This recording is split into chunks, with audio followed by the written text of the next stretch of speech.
Hello students. So today we are going to learn about absorption.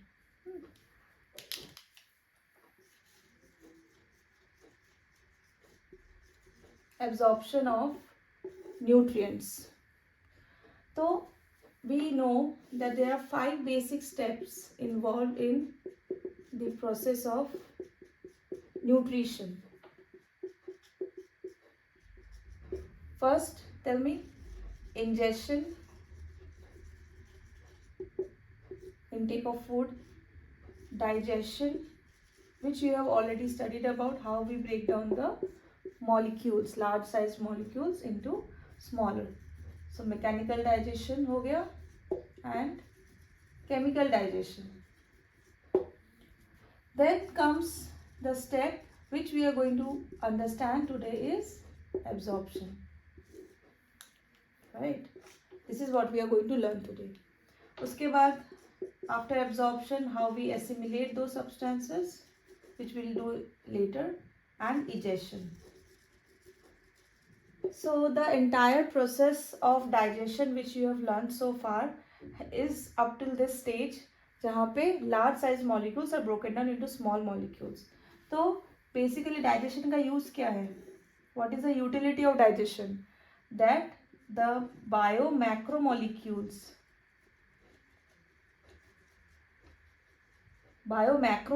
macro मतलब big in size, their molecular weight is more, their size is more. So those biomacromolecules like polysaccharide, protein, lipids, okay, nucleic acids, they are converted into micromolecules, biomicromolecules. And why there is a need of converting the macromolecules into micromolecules? Because these are inabsorbable. इसको हम blood में absorb नहीं करवा सकते because their size is very big.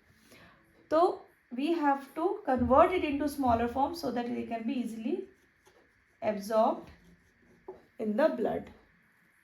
Okay. तो अभी तक का आपके पास क्या क्या प्रोडक्ट है after the step of digestion? What are the products that you have?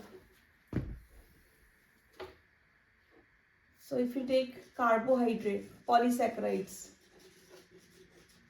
Carbohydrate में बेसिकली द पॉलीसैकेराइड हो गया, जैसे स्टार्च, ग्लाइकोजन. और अगर आपने सुक्रोज को तोड़ा, डाइसैकेराइड जैसे सुक्रोज, मोल्टोज, लैक्टोज. तो अगर आप कार्बोहाइड्रेट को ब्रेक करोगे so you are going to get monosaccharides.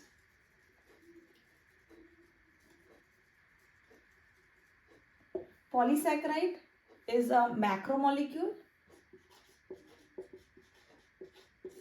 Monosaccharide micromolecule. तो monosaccharides में we have glucose, galactose and fructose.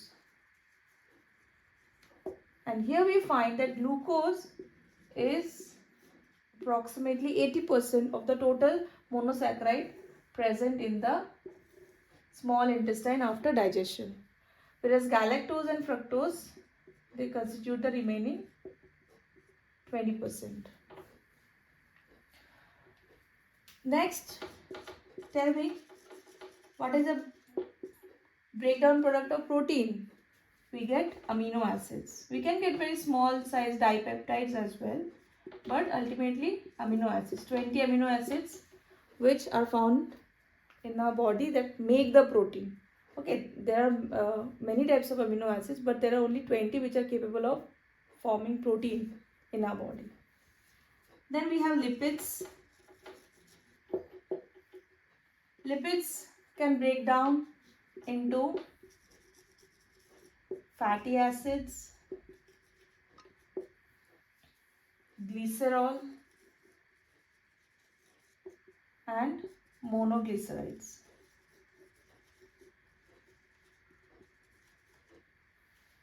ठीक है.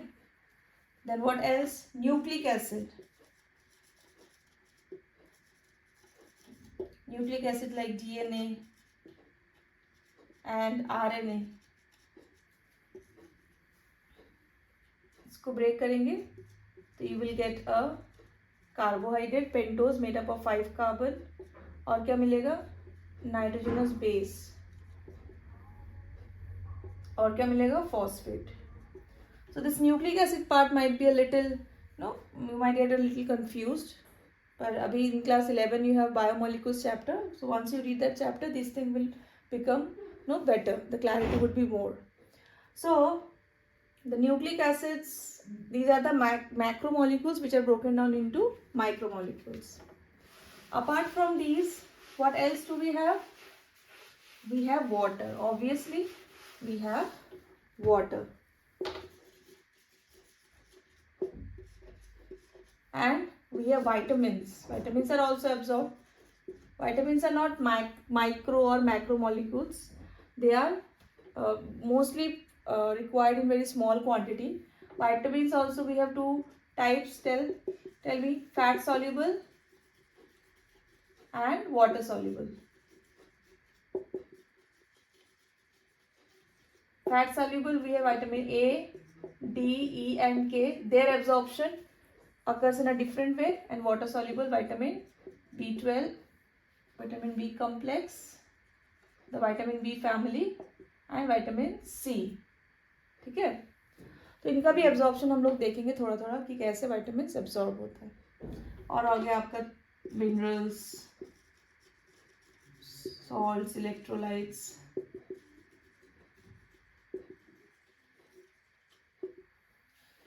तो एब्जॉर्प्शन प्रोसेस क्या है? Absorption process is when the substances which are broken down in the small intestine. So those monomers, ये जो सारे micromolecules हैं, they will be taken up into the cell of the intestine, and from here it will enter into the blood. So यहाँ से इसकी जो journey यहाँ तक आई, ये पूरा प्रोसेस है absorption. The movement, or when the cells of the intestine take up these nutrients from the lumen and pass it to the blood. जैसे ब्लड स्ट्रीम में आएगा तभी ये एब्जॉर्प्शन कंप्लीट होगा. बस सेल ने लिया, एब्जॉर्प्शन कंप्लीट नहीं है, इसको ब्लड सर्कुलेशन में एंटर होना होगा. ठीक है, तो the digestion process it completes in small intestine. All the big sized macromolecules are broken down into small sized micromolecules. Now what happens in the small intestine? As you already know, you have read that the small intestine is specialized for absorption. क्यों? उसके पास क्या है? उसके पास plica circularis है. The submucosa and the mucosa layers, they are folded. That increases the surface area. Second level में क्या है? Villus और विलाई. विलाई फिर से finger like projections are there, and once you take a look at the villi, उस पर आपको क्या दिखेगा? Micro villi. तो 3 लेवल पे आप small intestine, it increases its surface area and it's an absolutely important organ for the digestion and the absorption. तो if you look eight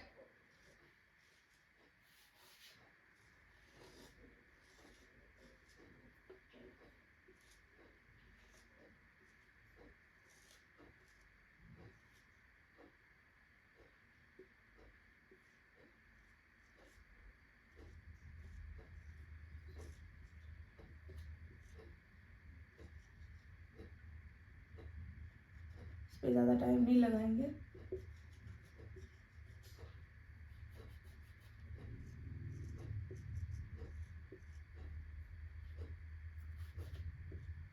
ठीक है, तो अगर आप यहाँ से थोड़ा सा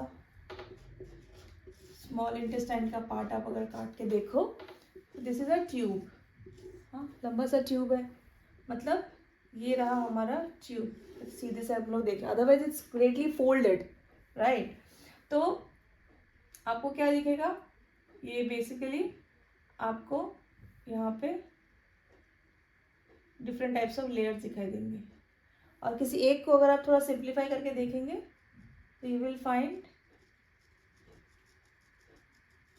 समथिंग लाइक दिस.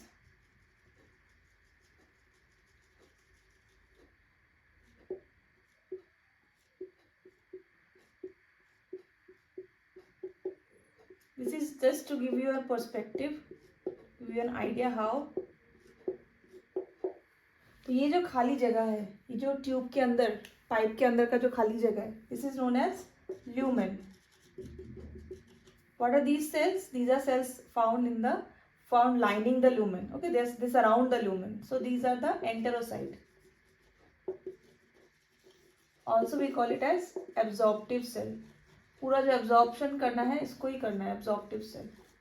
तो एक विलस में अगर आप इसको आप थोड़ा सा और एनलार्ज करके देखते हैं तो आपको क्या दिखेगा? आपको ऐसा वाला स्ट्रक्चर दिखाई देगा. याद है आपको? You know this structure right? इसके अंदर एक क्लोज एंड लैक्टिल होती है और ऊपर से ब्लड कैपिलरीज.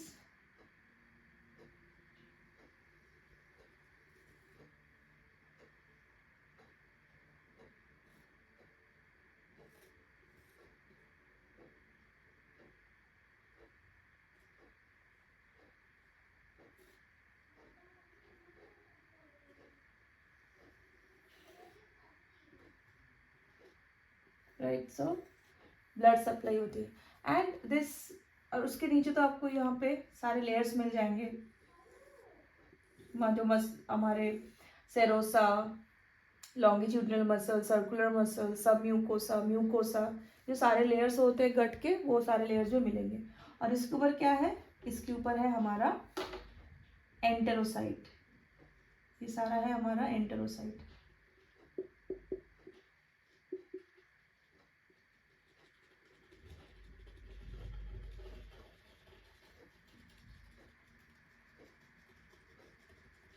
ये सारा है एंटेरोसाइट. ये सारा ये क्या, ये जो बना रही हूँ क्या है? माइक्रोविलाई. एक सेल के ऊपर, this is a simple columnar epithelium. ऐसे लंबे लंबे कॉलम जैसे सेल है, उसके ऊपर भी आपको दिखेगा कि fine microscopic projections, we call them as microvilli. तो एक ये जो निकला हुआ एक विलस है. एक विलस का जो सरफेस है that is lined by this kind of microvilli. Villous के ऊपर जो एपिथेलियम है वो एपिथेलियम के ऐसे सेल से बनी हुई है, सिंपल कॉलमनर. और कॉलमनर सेल के ऊपर आपको क्या देखेगा कि ये सारे माइक्रोविलाई बने हुए हैं. तो इतना बस कंसेप्ट हो गया. तो बाहर यहाँ पे क्या है? यहाँ पे क्या है? ल्यूमेन है. सारा जो न्यूट्रिएंट्स पड़ा हुआ है, कहाँ पे पड़ा हुआ है? यहाँ पे पड़ा हुआ है सारा न्यूट्रिएंट अंदर, ट्यूब के अंदर. तो ये हमारा ल्यूमेन है. ल्यूमेन से न्यूट्रिएंट कहाँ जाएगा? फर्स्ट न्यूट्रिएंट आएगा एंटेरोसाइट के अंदर, फिर एंटेरोसाइट से वो ब्लड में आना चाहेगा. या कुछ न्यूट्रिएंट्स होते हैं जो पहले लैक्टिल में जाते हैं, फिर लैक्टिल से जाके वो ब्लड में मिलते हैं. तो वो अलग है, जब पढ़ाएंगे तो उस हिसाब से बताएंगे. ठीक है.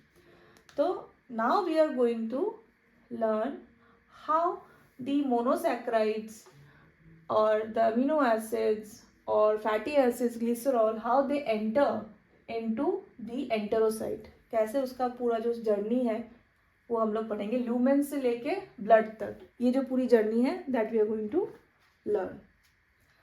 तो let's draw an enterocyte and find out how the absorption occurs. I hope this one is clear. अब एब्जॉर्प्शन पढ़ने के टाइम पे क्या होता है, बच्चों को कंफ्यूजन आता है. There are some basic terms, facilitated diffusion, simple diffusion, active transport, secondary active transport, exocytosis, endocytosis. तो थोड़ा बेसिक आइडिया होना चाहिए कि what are the different processes that is used by the cell of intestine, enterocyte, to take up the nutrient. क्या क्या basic step है transport में, क्या है? तो बेसिक स्टेप्स क्या है, बेसिक मैकेनिज्म?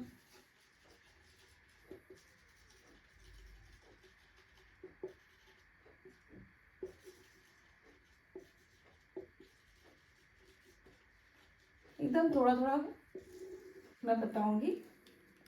फर्स्ट है आपका पैसिव ट्रांसपोर्ट, याद रखना, पैसिव ट्रांसपोर्ट। पैसिव ट्रांसपोर्ट में क्या होता है? पैसिव ट्रांसपोर्ट में चीज़ें अपनी हाई कंसंट्रेशन से लो कंसंट्रेशन की तरफ जाती है, और इसके लिए आपको कोई energy, you don't have to spend any energy, no energy is used. मेरे पास 10 लाख है, मैं आराम से, like if I have something which is more in quantity, I can easily give up कि अरे ठीक है, I already have 20,000 rupees, so I can easily give you 1,000, okay, it can be given. तो high to low, और वो passively होता है, दे don't have to put any extra effort. तो पैसिव ट्रांसपोर्ट में भी we have simple diffusion, which is just like, you know, when substances move along their concentration gradient, high concentration to low concentration, simple diffusion। और एक है facilitated diffusion।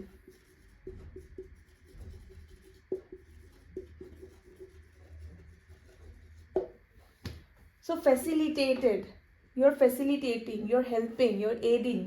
facilitated diffusion में क्या है, ये भी high to low है, this is also high to low, but it will need the help of some proteins। Cell membrane में जो प्रोटीन्स होते हैं उसकी हेल्प की, like it will need the help of these proteins कि मुझे यहाँ से यहाँ लेके जाओ भाई, without that it can't go. So it will move from high to low, but it needs this kind of channel proteins, channel और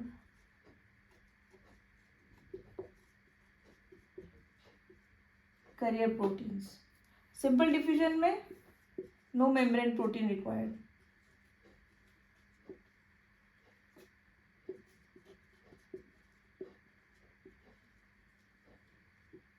तो इतना क्लियर हो गया। Passive transport, when substances move from high concentration to low concentration, no energy is used. Two types basically, simple diffusion and facilitated diffusion. Simple diffusion आराम से खुद चला जाएगा, नो मेम्ब्रेन प्रोटीन नीडेड। इसके like mostly is the small size fatty acid, क्योंकि they are soluble in the, they are hydrophobic in nature, वो उससे lipid membrane को इजीली पास कर सकते हैं, तो वो चले जाते हैं, उसको कोई नहीं रोकता है। फैसिलिटेटेड डिफ्यूजन कुछ कुछ होते हैं जिनकी पोलैरिटी अलग होती है, जो हाइड्रोफिलिक होते हैं, फैट उनको पसंद नहीं करते, तो तब क्या होता है, उनको कुछ हेल्प चाहिए होती है कि भाई मुझे पार करा दो। तो पार कराता कौन है? प्रोटीन।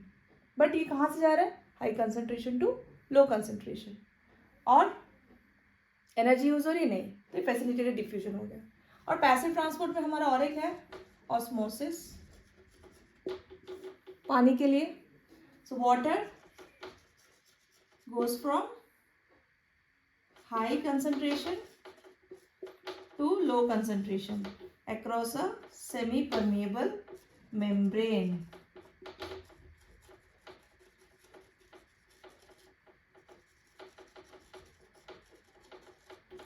एक सेमी परमेबल मेम्ब्रेन के अक्रॉस जाएगा। तो ये basic idea of about passive transport. Active transport में क्या होगा? उल्टा।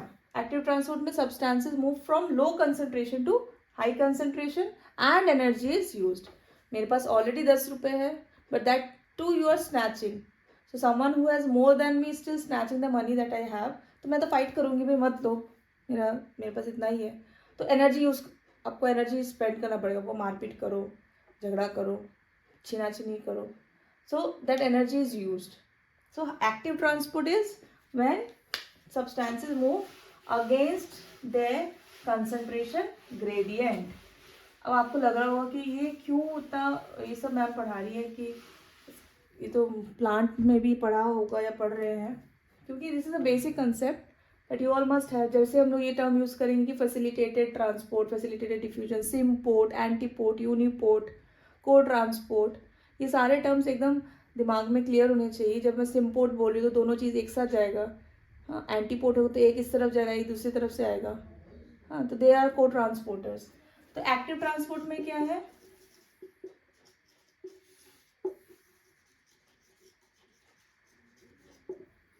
एक्टिव ट्रांसपोर्ट में substances move from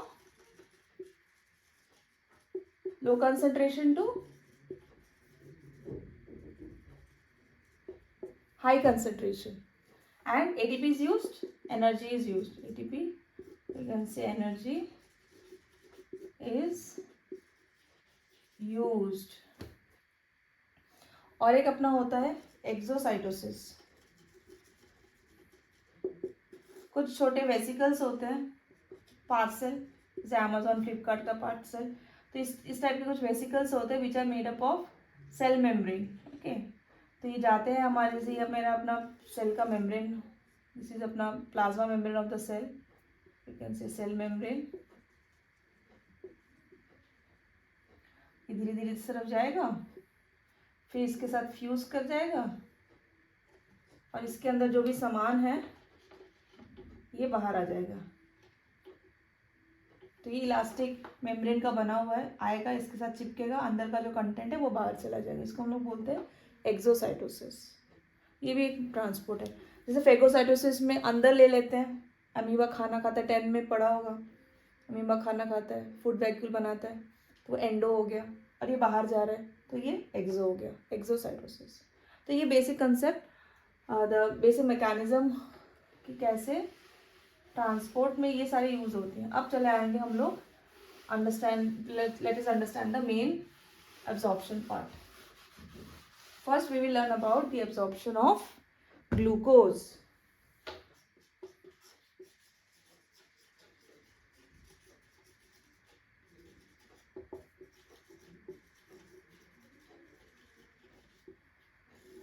Absorption of glucose. तो देखो यहाँ पे क्या है हमारा, ग्लूकोज एंड गैलेक्टोज का दोनों का ही आपका सेम है. ग्लूकोज एंड गैलेक्टोज हम एक साथ लिख सकते हैं. तो हम लोग एक एंटेरोसाइट बनाएंगे. एब्जॉर्प्टिव सरफेस, ये माइक्रोविलाई है, ये हमारा सेल है, इस तरफ हमारे ब्लड कैपिलरी है.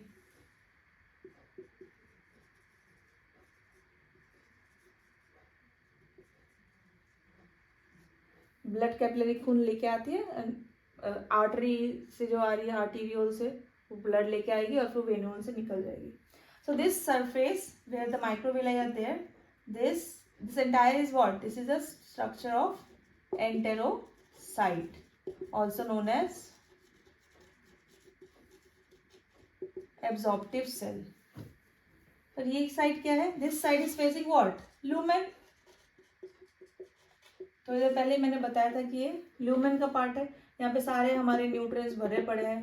हम इसको कहाँ जाना है? इसको यहाँ से यहाँ तक जाना है. That is the process of absorption. ठीक है. और ये जो जगह है ये खाली नहीं है, इसमें भी फ्लूइड है. इंटरस्टिशियल जो स्पेस है यहाँ पे फ्लूइड है, इंटरस्टिशियल फ्लूइड है, फ्लूइड है यहाँ पे, फ्लूइड है. खाली कुछ नहीं होता. Every tissue and cell they are surrounded by a fluid medium, हाँ, where the gases dissolve, where exchange of substances take place. यहाँ पे भी फ्लूइड है. अब यहाँ पे ग्लूकोज के ट्रांसपोर्ट को समझने के लिए we will make channel protein here. Membrane में यहाँ पे इसका एक चैनल प्रोटीन है, एक पंप है और एक एग्जिट करने के लिए, और एक यहाँ पे स्ट्रक्चर है. और for entry it has so one structure. तो ये जो अपना स्ट्रक्चर है, this one is known as SGLT1, sodium linked glucose transporter, sodium dependent glucose transporter.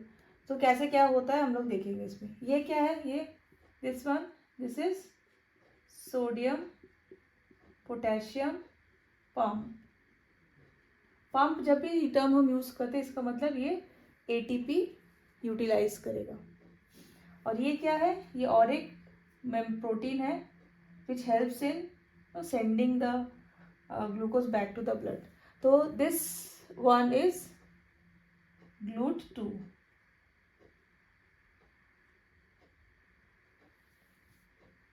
Glucose transporter 2. अब पूरा अब ध्यान से सुनिए. सो what happens, first we want to create a low concentration of sodium inside. हमको क्या करना है, अंदर सोडियम कम करना है, बाहर सोडियम बाहर ज़्यादा करना है. तो फर्स्ट ऑब्जेक्टिव क्या है, low Na+ inside and high Na+ outside. तो इसके लिए we spend energy and we send 3Na+ outside and 2K+ inside. तो एनर्जी यूज करके, एटीपी यूज करके we are sending 3Na+ outside and 2K+ inside. तो सारे यहाँ पे पूरा Na+ ज़्यादा हो जाएगा, भर जाएगा.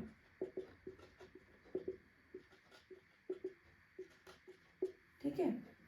तो ये जो SgLT1 है, this is found on this surface. What is this surface called, this side, this is the apical surface. जिस तरफ माइक्रोविलाई है जो लूमेन को फेस करेगा, जहां से एब्जॉर्प्शन होगा, that is the apical surface. And this surface, this is the basal surface and this is the lateral surface. तो बेसोलेटरल, ये जो GLUT2 है ये बेसोलेटरल पोजिशन है. इधर भी बना सकते थे हम, यहाँ पे भी बना सकते थे, पर just for convenience we draw it on this side. Okay, so basolateral. GLUT2 is found on the basolateral surface, right? तो हमने क्या किया, first we wanted to make low sodium concentration inside the enterocyte. बाहर high Na+, अंदर लो Na+. जैसे ये sodium का जो ग्रेडियंट बना using energy, using what, using energy. तो ये क्या हुआ, एक्टिव ट्रांसपोर्ट या passive transport? This is what, this is active transport. So the low Na+ that is created inside, it is due to active transport. अब second stage क्या है? The second stage is when the sodium gradient is created, now the glucose molecule which are present, ये जो SgLT1 है ये को transporter है, और यू कैन से सिम्पोर्ट, कि दो मॉलिक्यूल एक साथ एक ही डायरेक्शन में अंदर जाएंगे, सिम्पोर्ट, सेम डायरेक्शन. तो दो सोडियम अंदर आएगा, उसके साथ एक ग्लूकोज भी आ जाएगा. सो 2 sodium molecules they enter and they bring along 2 sodium ions, they enter and they also bring along glucose. तो सोडियम आयन आए और साथ में ग्लूकोज भी आया. Here this one, no energy is used. In the second one, when there is, so this SgLT1, where this is sodium glucose symport, 2 molecules entering the cell in the same direction. ऐसा भी हो सकता था कि sodium बाहर जा रहा है, ग्लूकोज अंदर आता, वो सिम्पोर्ट नहीं होता, वो एंटीपोर्ट हो जाता. पर ये तो सिम्पोर्ट है, को ट्रांसपोर्ट, एक साथ आ रहे हैं, को ट्रांसपोर्ट. तो लेट्स क्विकली सम अप. ये है हमारा ल्यूमेन साइड जहाँ पे ग्लूकोज भरा पड़ा है. ये हमारा एंटेरोसाइट जिसके ऊपर माइक्रोविलाई, माइक्रोस्कोपिक प्रोजेक्शंस आते हैं, और उसके पास ही पड़ी है हमारी ब्लड कैपिलरी. अब हमारे हमको क्या करना है, our objective is to create a sodium gradient first. How can sodium gradient be created? By using ATP. हमने क्या किया, 3 Na+ बाहर भेजे, 2K+ अंदर आए. With the help of this sodium potassium pump अंदर हमारा लो सोडियम कंसंट्रेशन हो गया, बाहर हमारा सोडियम ही सोडियम भर गया. अब second stage, in the second stage what happens, the two sodium molecules, they enter into the enterocyte with and they bring along a glucose, and this is done by SGLT1. ठीक है. And now once the glucose has entered, अब यहाँ पे तो absorption step खत्म नहीं हुआ. हमको क्या करना है? We have to send this to the bloodstream. From there it will reach to each and every part of the body, each and every cell of the body. तो यहाँ से ये बंदा it will go with the help of this GLUT2. This GLUT2 simply इसको लेके जाएगा blood capillary में निकाल के. It will help. So this is what? Is this active transport? No. This is facilitated diffusion. This is facilitated diffusion. ये क्या है? This is active transport. ये क्या है? This one, this movement, this is secondary active transport.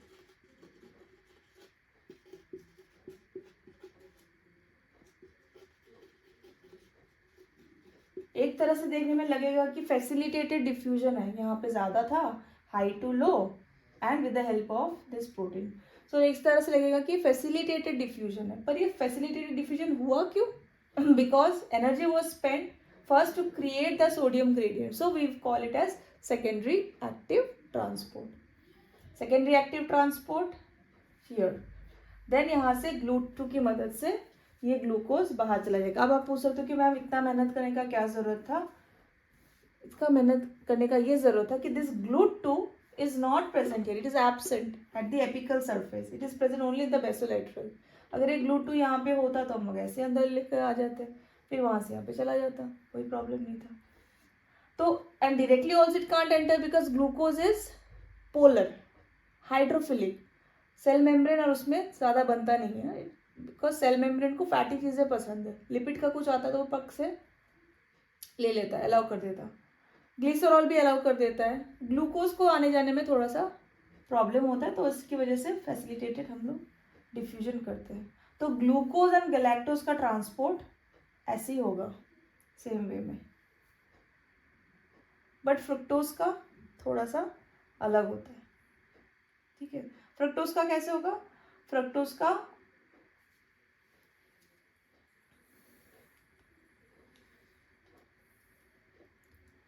यहाँ पे it will enter with GLUT5 and it will exit with the help of GLUT2.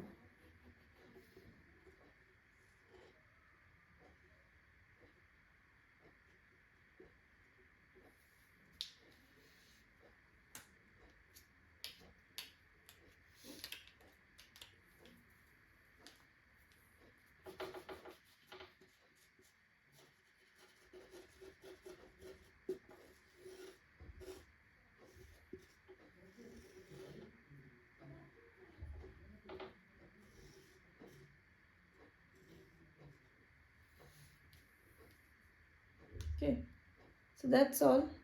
Thank you.